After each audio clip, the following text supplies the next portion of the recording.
नमस्ते झोरले इस्मी सीता पुलामी मगर।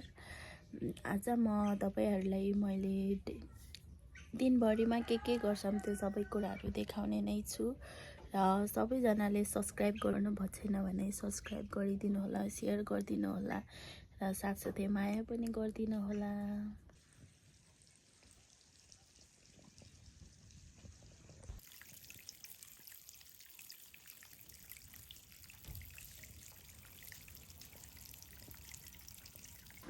बिहानै लिनु पर्ने हो, जाडो भएर चाहिँ यतिखेर बितेको अरु कामहरु सकाएर।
म चाहिँ यहाँ थकाइ मारेर बसेछु। घर लिप्दा लिप्दा यो हात दुखिसक्यो, अझ भ्याकै छैन।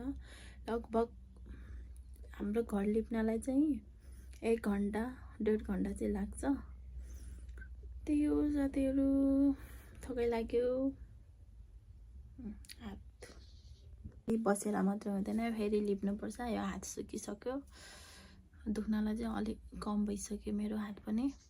त्यो चलाउँदा चलाउँदा दुखेको के, फेरि जाडोले कठ्याङ्ग्रेर पनि होला। पानी मिसाएर फेरि लिप्न तर्फ लाग्छु। आफ्नो ड्युटी त सकाउनु पर्यो के रे, यस्तो भइसक्यो।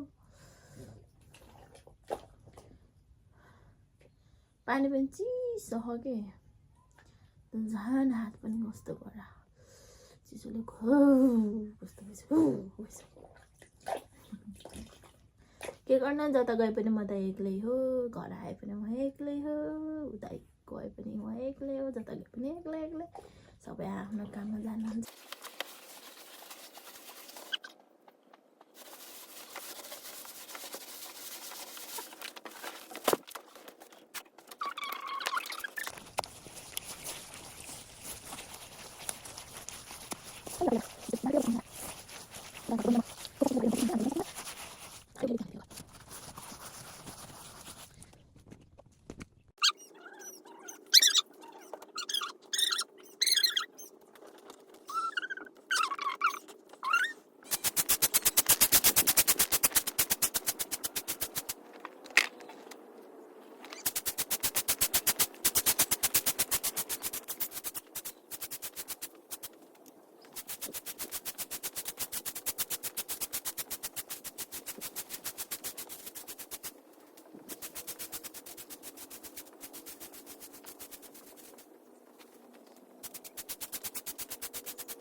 चाहिँ यहाँ बट्टु बनाउनको लागि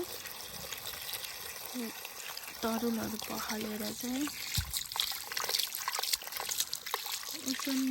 उसिनेर अनि बट्टु बनाउने,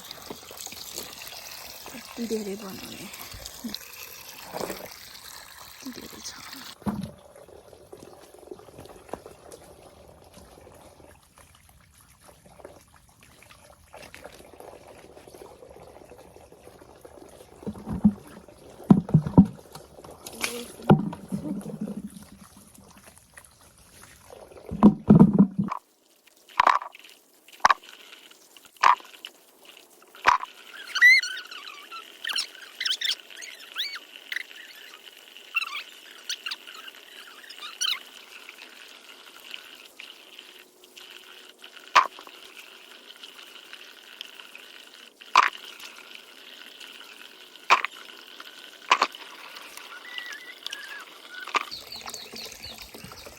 धेरै पखाली गरेर अब यसलाई चाहिँ उमाल्छु।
हामीले चाहिँ यो बारीको सरखण्डालाई बोइल गरेर अनि थोरै थोरै मैदासँग मिसाएर बट्टु बनाएको।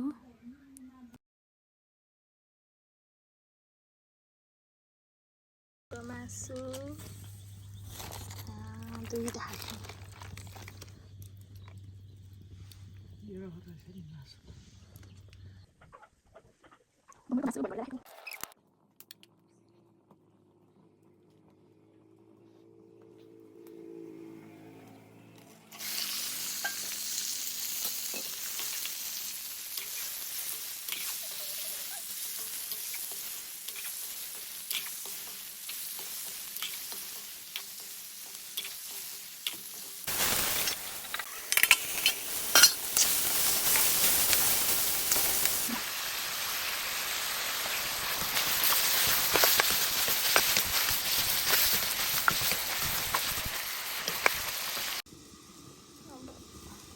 काट्छु।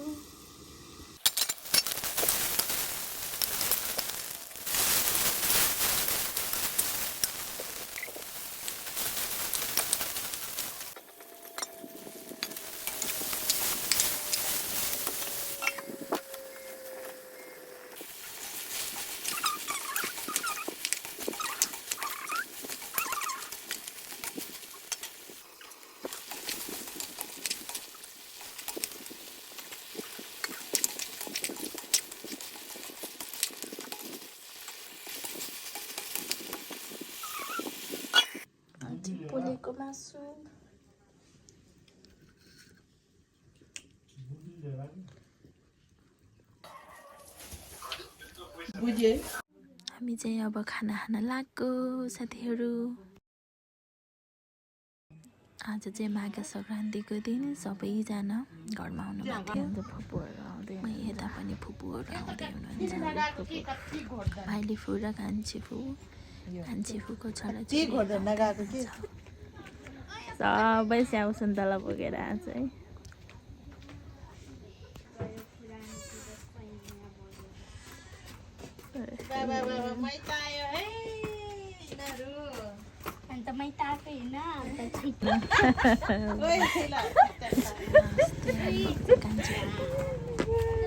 खै पाउर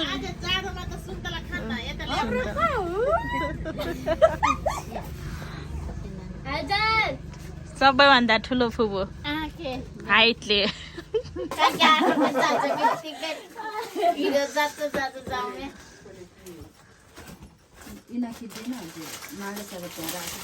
ब्लग सबैले भनिदिनुहोस् त यहाँ केही बोलिदिनुहोस्। कोसेली यहाँ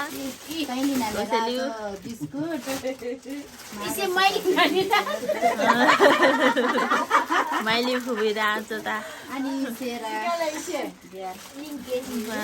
सुइरहेछले यति धेरै कहिले फुबुले फुबु यता हेर्नु न फुबु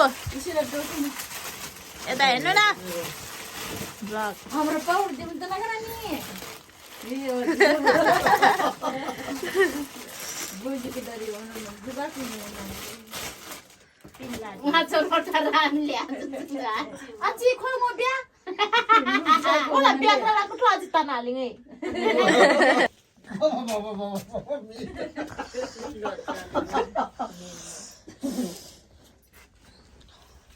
रोटा इनन जसको झेल दिएर आछु लाटिङ देबी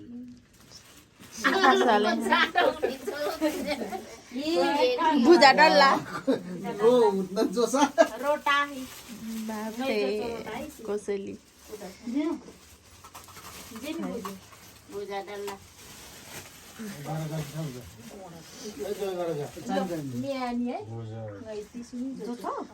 हजुरहरूको माघे सङ्क्रान्ति कस्तो भयो? मेरो त ठिकै भयो, रमाइलो भयो। सबै घरभरि पाहुना थियो, खासै भिडियोहरू पनि गर्न पाइनँ। त्यही हो साथीहरू, सबैको माघे सङ्क्रान्ति रमाइलो राम्रै भयो होला भन्ने आशा राख्दै म चाहिँ अहिले यति नै, बाई बाई।